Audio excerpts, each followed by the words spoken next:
Happy Wednesday, all you Freight Master Mafia out there. In today's video, we're going to be talking about cracking the code, right? Why aren't your follow-up emails getting answered?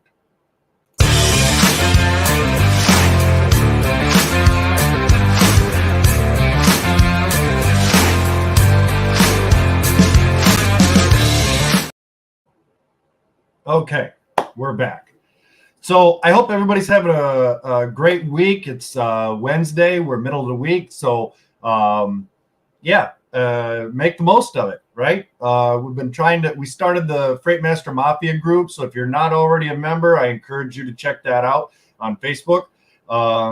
We've got some exclusive things that we're sharing there. In fact, I am sharing to the group at the end of this video an email script for your follow-ups, right? You can copy and paste that into your email, save it as a template, tweak it, change anything around with it. But it's a high converting email that I'm providing exclusively to the Freight Master Mafia group. Okay, so without any further ado, let's get into it. So when prospects don't reply to your follow-up emails, it can be frustrating, but it's a common challenge in the industry, right? It's happened to you. It's happened to me. The sales call, seemed to go very, very well. Here's my emails, shoot me over your packet. And then nothing, like they just kind of ghost you, right? So here are some possible reasons why prospects may not be responding, and name some strategies to address the situation. Number one is busy schedules, right? Your prospects might be overwhelmed with their day-to-day tasks and responsibilities, causing them to overlook or delay responding to emails. I've actually been through that. I've had, sent, numerous follow-ups, made numerous follow-up calls. Hey, Tim, sorry, we're just really short-handed. If you'd have gotten a hold of me a month ago, we would have, been able to respond to you a lot quicker. And so, typically with something like that, I would say, okay, well, when do you think is a good day or time, to schedule a phone call? We can kind of re-go over everything, your requirements, make sure that I have everything that I need, so that I make sure that I'm bringing to you the proper level of service, right? Number two is their inbox gets overloaded, right? Your prospects' inboxes are often flooded with emails from various sources, making it easy for your follow-up email to get buried and overlooked. Okay, now this is another thing. If you remember in one of our previous videos where we talked about cold calls versus cold emails, for those of you out there that are strictly doing the cold emails, that's something that you might want to consider, right? Their inbox is just getting flooded, whether it's, intercompany emails, other freight brokers or carriers that are prospecting them for their business, and they're not calling, they're just flooding them with emails, right? So something to consider there. Bear with me just one moment here. Lack of interest. It's possible that your prospect is simply not interested in your services at this time, right? They may have found another solution or have different priorities. Even though the initial call went well, sometimes it's and they kind of keep you on file, but there's not any real need for you at that point. They kind of have everything handled. Maybe they've got a broker or a couple of brokers that they've been with for quite an extended period of time, and they're not willing to jeopardize that relationship. Okay, but if something were to happen, maybe a last minute late night load or something happened, and they may call on you. Unclear value proposition, right? If your follow-up emails lack a clear value proposition or fail to address the prospect's pain points, they may see no reason to respond. Okay, so make sure that you're providing value in your emails, like, a recap of, that you were truly listening to their pain points, and maybe list those in there, bullet point it or number them, and things. Number 5, poor timing. Your follow-up emails may have been sent at a time when the prospect is not actively looking for freight services, or when they're preoccupied with other matters. Now, this can happen with seasonal freight, right? Especially produce. So, like, if you're prospecting a produce company that doesn't start shipping until March, and you're reaching out to them in October, but their season ended in August, they're probably not going to follow up with you until they get a little closer to that point, right?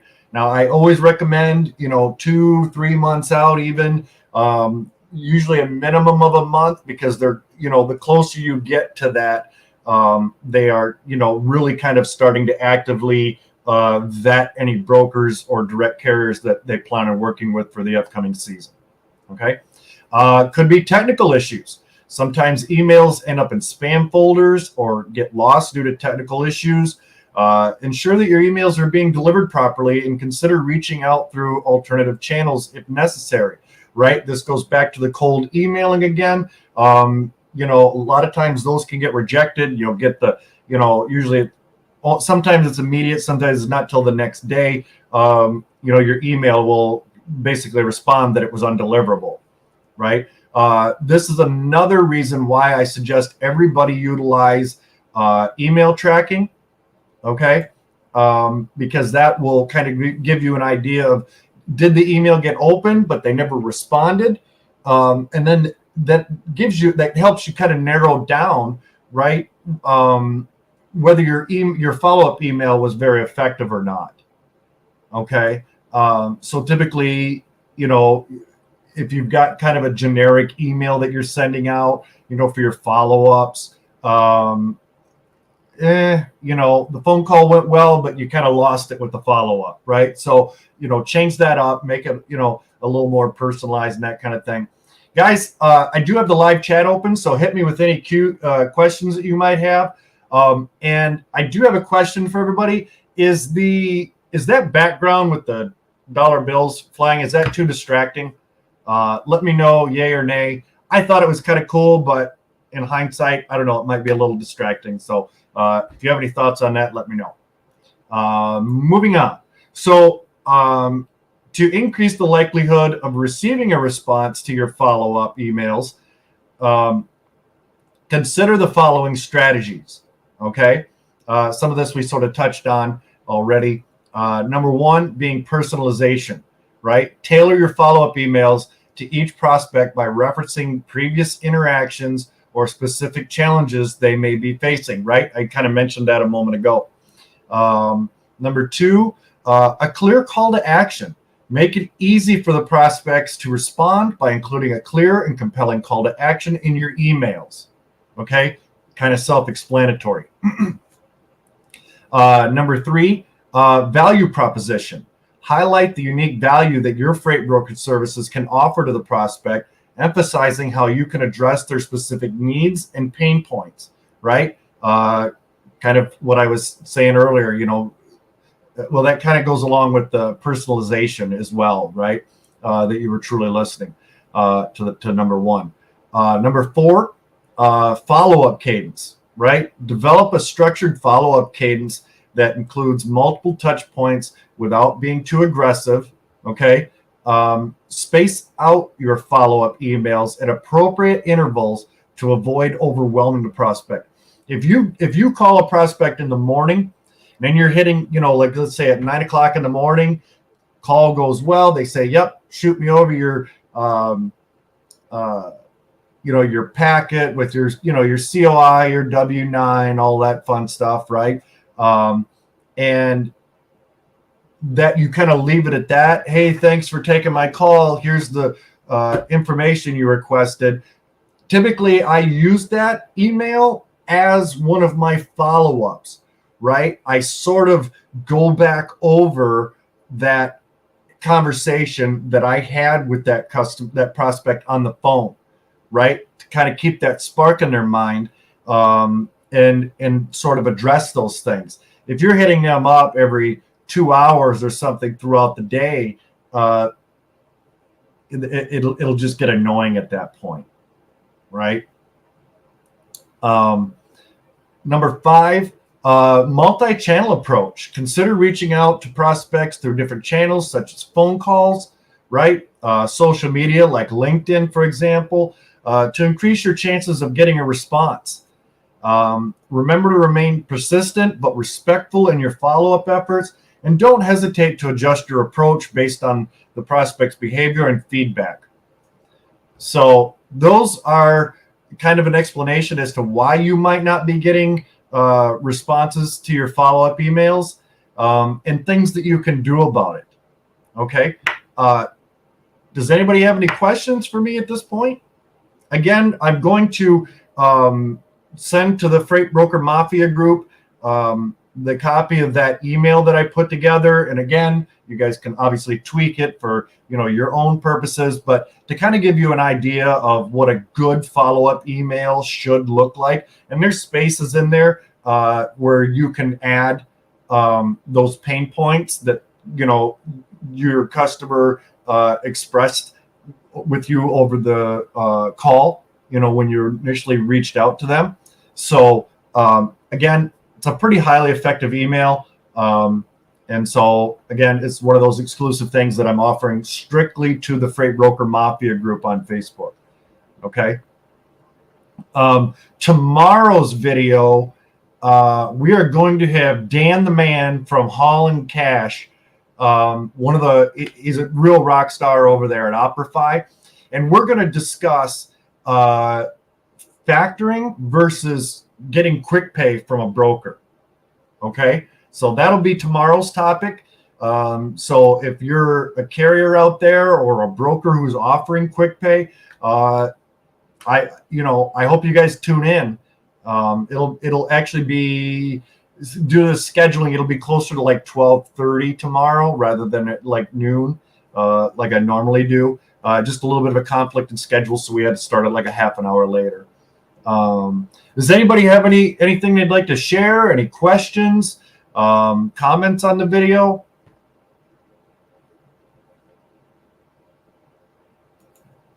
I can actually shut that off if you guys would prefer. It may have been a little bit distracting.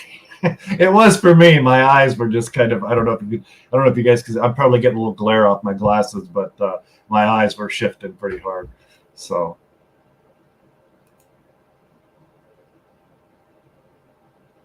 again, if you guys need any of the resources, 10% off a DAT, eCarrierCheck, which I'm really going to try to have the guys back on next week from eCarrierCheck. I really, really love their platform, right? As I mentioned, I get customers, I source customers and leads from eCarrierCheck, and then without even leaving the website, I'm already sourcing those carriers that I can build relationships for those customers that I just landed, right? I reach out to them, let them know what kind of requirements my customer has and what we can, if they're able to service those needs. If not, we move on down the list, right? But that provides me with an opportunity to continually build my carrier network and my relationships, right? And eCarrierCheck's just been phenomenal at assisting me with doing that, right? So there's a link for that down below. If you don't already have eCarrierCheck, I'll just mention once again, 10% off for your first 3 months when you sign up. So yeah, I'd really love to. I'm going to try to get the guys on next week for that. Obviously, Operfi, you can reach out to me directly via email for just about anything, as long as it's freight related. If you hit me up about your relationships or some kind of advice like that, I'm probably not going to be able to help you out, right? But if you have any questions as far as prospecting, utilizing LinkedIn, obviously we have videos on a lot of that. But if you're having any issues with anything, or just have common questions about that, need a recommendation for anything that I haven't talked about, maybe a different system or something like that, by all means, feel free to email me. If you'd like to schedule a free consultation with, again, one of the rock stars over there at Operfi, I can do that for you. Just got to collect a little bit of information and then forward that on to them so that, they know. So yeah, I hope you guys have found some value from this. It was always one of the things with the follow-up emails, not being open. In fact, I'm facing that with one of my prospects right now. I've been on them for last 2.5 weeks. But the lady over there, she's a real sweetheart. But she told me, she's like, Tim, you're going to have to stay on me. She goes, so I am. I keep reminding her. That we need to kind of get that setup finished and everything, because I actually have the carriers in place for her lanes, and we're able to meet all of their requirements. So sometimes it's a situation just as that, they're super busy. Again, going back to being shorthanded, it seems like a lot of prospects seem to be kind of shorthanded. That seems to be more and more of a thing that I'm hearing. I'm not sure about you. So they might say something like, hey, if you don't get a reply back from me right away, in the next day or two, get back a hold of me, kind of give me a kick in the butt to, remind me that I've got to get that done and get that over to you. So that's when you really kind of know that your call went very well, whether it's your initial call or your follow-up call that you had scheduled, right? So just some things to kind of keep in mind. If it was sort of the phone call went well, but they're just really not responding. Again, I hope this information was helpful to you. I guess if nobody has any other questions, again, let's check out the Freight Master Mafia group, and that's primarily for everybody who's really wanting to hit that next level, or if you're just starting out but you're hungry to really get going as a freight broker or a carrier. Maybe you just got your own, you're brand new, you got your own authority. Maybe, in the past, 19, 20, 22 months, whatever it's been, with the drop in the market, you've been kind of struggling and you're really trying to get back to that level of success that you were at before. Join the group, right? I got a bunch of exclusive information that I drop in there from time to time without, obviously overwhelming everybody. But I think it's going to be a great place for everybody to kind of network, between brokers and carriers. I know the original group is primarily meant for that, but I really want this kind of, like I said, it's sort of experimental. But those people that really truly want to be active in, growing and succeeding, the true hustlers out there, that's primarily what I've got the group set up for. So we'll see, right? How much participation that we get back from everything. Again, don't forget that we've got Dan the Man from Holland Cash. And if you haven't checked out Danny's channel, check him out on YouTube, Holland Cash.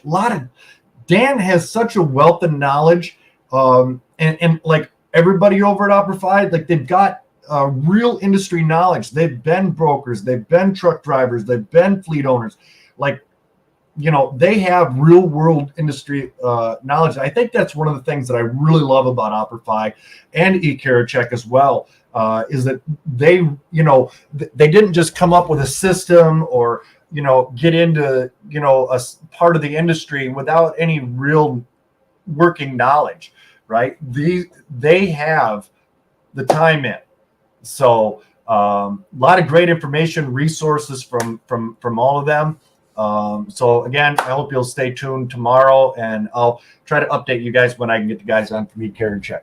With that, have a great rest of your day, great rest of your week, and we'll talk to you later. Bye-bye now.